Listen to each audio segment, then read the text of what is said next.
आप मुस्लिम नहीं हैं? नहीं। मैं तो कलाशी हूँ। छुट्टियाँ आपने की हुई है, ये भी कोई ट्रेडिशन का हिस्सा है? जी, हमारा कल्चर है इसलिए। यह है पाकिस्तान और अफगानिस्तान के बॉर्डर पर स्थित हिंदू कुश की पहाड़ियां और इसी के घाटी में रहते हैं दुनिया के सबसे रहस्यमयी और खूबसूरत लोग। नाम है कलश जनजाति। कलश जनजाति के लोग मुस्लिमों से घिरे होने के बावजूद आज भी प्राचीन वैदिक धर्म को मानते हैं।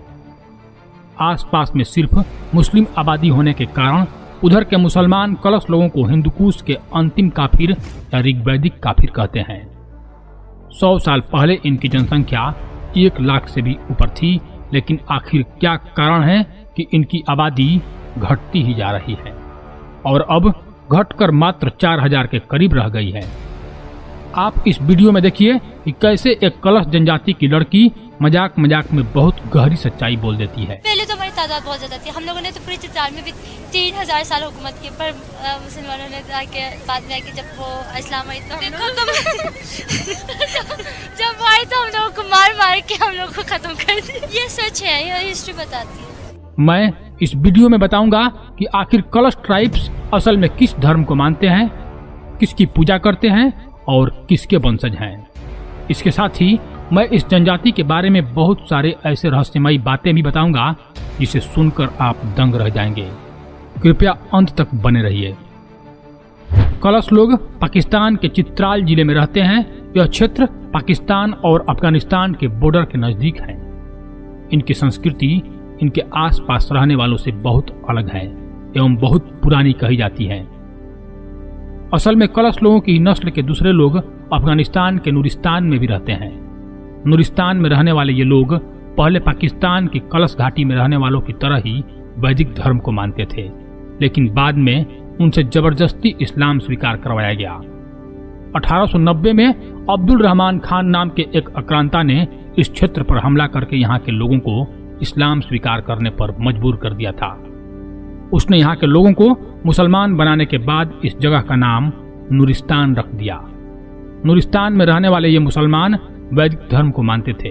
इसका प्रमाण यह है कि इस इलाके को पहले काफिरिस्तान कहा जाता था। काफिरिस्तान मतलब जहां गैर मुस्लिम रहते हों। आज भी स्थानीय लोग इस इलाके को काफिरिस्तान ही कहते हैं। लेकिन आप सोच रहे होंगे कि काफिरिस्तान के लोग जब मुस्लिम बन गए तो कलश घाटी के लोग कैसे बचे रह गए। आपको बता दें कि कलश घाटी जो कि अभी पाकिस्तान में है, उस समय ब्रिटिश इंडिया में आती थी एवं अफगानिस्तान से बाहर थी।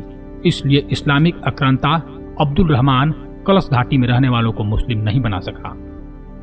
आप सबको पता है कि हजारों साल पहले समग्र संसार सनातन धर्म को मानता था, लेकिन आने वाले समय में कट्टर विचारधाराएं बढ़ती गई और नए नए मजहबों का उदय हुआ। कभी एक समय पूर्वी अफगानिस्तान से लेकर कश्मीर तक फैले इस वैदिक संस्कृति का आज इन इलाकों में नामो निशान भी नहीं है। कश्मीरी पंडितों का पलायन तो अभी हाल का विषय है। जितने भी सनातनी थे बलपूर्वक मुसलमान बना दिए गए, लेकिन कलश घाटी में रहने वाले लोग आज भी शुद्ध हैं। शुद्ध इसलिए क्योंकि हिंदू कुश की घाटियों में पहुंचना बहुत दुर्गम था। यही कारण है कि हाल के दिनों में भी वहां वैदिक धर्म बचा रह गया। लेकिन जैसे जैसे आधुनिकता बढ़ रहा है, वैसे वैसे इस पवित्र जनजाति पर इस्लामीकरण का खतरा बढ़ते ही जा रहा है। कलश जनजाति प्राचीन हिंदू धर्म के एक रूप का पालन करती है जो विभिन्न देवताओं और आत्माओं को पूजते हैं।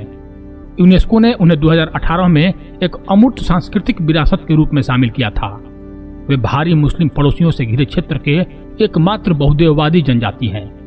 इसी कारण ये अपने साथ पारंपरिक हथियारों के अलावा अपनी सुरक्षा के लिए अत्याधुनिक हथियार भी रखते हैं। कलश घाटी हिंदू कुश के विशाल पहाड़ों द्वारा संरक्षित है, इसलिए वे इतने लंबे समय तक बाहरी दुनिया से कटे हुए थे। ऐतिहासिक रूप से कलश लोग 24,000 वर्षों से अधिक समय तक इन घाटियों पर हावी रहे हैं। हालांकि गंभीर धमकियों और उत्पीड़न का सामना करने के बावजूद वे अपने जीवन का भरपूर जश्न मनाते हैं। त्योहारों के दौरान कलश महिलाएं और पुरुष एक साथ नृत्य करते हैं और गाते हैं। उनके त्योहारों के समय कोई भी लड़की किसी भी लड़के से अपने प्यार का इजहार कर सकती है। इनमें शादी का अनोखा रिवाज है, या कहें कि शादी को लेकर खुलापन है। इस समुदाय में चौमास त्योहार के दौरान लड़की जिस लड़के से पसंद करती है उसके साथ चली जाती है। वो लड़के के घर जितने दिन चाहे रह सकती है, उसके बाद अपने घर लौट आती है। इसके बाद मान लिया जाता है कि लड़की उस लड़के के साथ शादी करना चाहती है। इसके बाद दोनों की शादी करा दी जाती है। किसी को भी पसंद करती है और उसके साथ भाग जाए, ये ऐसा नहीं है। ये सिर्फ क्लाशियों में पसंद करके और लव मैरिज करते हैं। ये हमारी एक रस्म है और इस फेस्टिवल के टाइम हम पसंद करते हैं भाग के शादी करना। अगर गैर मुस्लिम होकर या गैर मजहब के साथ वो भाग कर शादी करे वो हमें मुनासिब नहीं लगती, हमें बहुत बुरा लगता है। जब क्लाशी अपने मजहब में क्लाशियों के साथ भाग कर शादी करते हैं तो हमें अच्छा लगता है, वो हमारे कल्चर है। क्लास समुदाय के लोग मिट्टी और लकड़ी से बने घरों में रहते हैं। ये समुदाय देवी देवताओं की पूजा करते हैं। इस समुदाय में बलि देने की परंपरा भी है। कलश समुदाय में किसी के निधन पर शोक मनाने का रिवाज नहीं है। इस समुदाय में किसी की मौत पर उत्सव मनाया जाता है। समुदाय के लोग नाचते गाते हैं और जश्न मनाते हैं। समुदाय का मानना है कि ऊपर वाले की मर्जी से कोई धरती पर आता है, उसकी मर्जी से चला जाता है। इसमें रोने की कोई वजह नहीं है। हिंदू देवता भगवान शिव को कलश जनजाति में महादेव के रूप में जाना जाता है। भगवान इंद्र को इंद्र या वरेंद्र के रूप में जाना जाता है और भगवान यमराज को इमरा के रूप में जाना जाता है। उनका एक प्रचलित त्योहार है चौमोस, जिसमें वे भगवान इंद्र और भगवान शिव का बखान करते हैं। भारत के विभाजन के समय कलश घाटियों में कलश की कुल आबादी लगभग 30,000 आंकी गई थी, लेकिन पाकिस्तान के निर्माण के बाद उनकी संख्या में तेजी से गिरावट आई है। अब चित्राल जिले की इन घाटियों में केवल 3800 कलश रहते हैं। अधिकांश कलश बहुत गरीब हैं क्योंकि वे ज्यादातर कृषि, पशुपालन और घाटियों की उपज पर निर्भर हैं। शहरों के लोग अक्सर इस्लाम अपनाने के लिए सहमत होने पर उन्हें रोजगार देने का लालच देते हैं। पिछले 2-3 दशकों में सड़कों की सुविधा हो जाने से धर्मांतरण का खतरा भी घाटियों में बढ़ गया है। अब कलश युवकों का जबरन धर्म परिवर्तन बढ़ गया है। नाबालिग कलश लड़कियों का अपहरण किया जाता है और उनकी शादी किसी मुस्लिम व्यक्ति से कर दी जाती है। कलश लोगों का ऋग्वैदिक रीति रिवाज इतने अक्षुण्ण है कि बौद्ध धर्म, जो कभी अफगानिस्तान के निकटवर्ती क्षेत्रों में फैल गया था, फिर भी कभी हिंदू कुश की सुदूर घाटियों में प्रवेश नहीं कर पाया।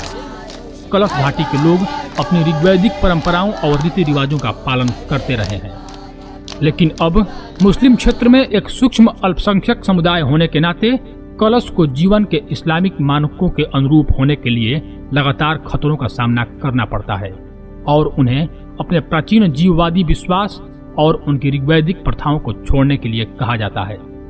स्थानीय लोगों ने उन्हें आर्थिक लाभ और बेहतर इलाज के लिए इस्लाम स्वीकार करने के लिए मजबूर कर दिया है। कलश घाटियां अब इस्लामी चरमपंथ से त्रस्त हो गई हैं। घाटियों का तेजी से बढ़ता इस्लामीकरण बहुत चिंताजनक है। स्थानीय लोगों का मानना है कि अगर सरकार और विश्व संगठन हस्तक्षेप नहीं करते हैं तो अगले 10 से 15 वर्षों में पूरी जनजाति इस्लाम में परिवर्तित हो जाएगी। और अफसोस है हम हिंदुओं के लिए कि हमने अपनी सबसे पुरानी जनजातियों में से एक को फिर से गुमनामी में खो दिया या खोने जा रहे हैं। तो दोस्तों, मैं तो आपसे इतना कहना चाहूंगा कि इस वीडियो को इतना शेयर किया जाए जिससे यह सूचना हमारे देश के शीर्ष नेताओं तक पहुंचे और वो हमारे कलश लोगों की सुरक्षा के लिए यूएन पर दबाव बना सकें। तो धन्यवाद दोस्तों। यदि आपको यह जानकारी अच्छी लगी हो तो कृपया हमसे जुड़े रहिए और हमारे चैनल को सब्सक्राइब कर दीजिए। हर हर महादेव।